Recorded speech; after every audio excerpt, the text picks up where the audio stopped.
Hi guys, welcome back to another short video.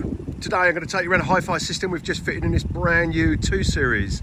It's our System 3 Morel, so it's a system designed for music lovers. I've shown you these systems before, but it's rapidly become our most popular system. So actually in this brand new 2 Series you can't get the tweeter grills yet. BMW have not got any stock of them, so we've fabricated these. Turn the volume down. So we fabricated these from scratch because the customer wanted to keep a fairly sort of factory look. Normally that Morel tweeter would sit behind a factory grille, but not if you can't get them.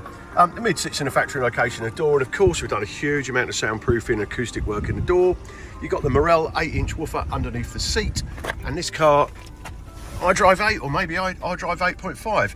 So, and of course we've put a digital interface in it, so we've taken this base analog car and we've got a digital output running directly into our VXI jail audio amplifier. Have a look at the other side there. The only other thing you see inside the car is a subwoofer level controller. It has three purposes. It adjusts the level of the subwoofers under the seats. This band here adjusts the rear level of the rear fill, so if you've got people in the back of the car you can bring them up. You're on your own for SQ, you turn them down. Press a button, you can change to neutral listening position, back to driving listening position. Pretty standard stuff. Just showing the boot of the car. Not an awful lot to see.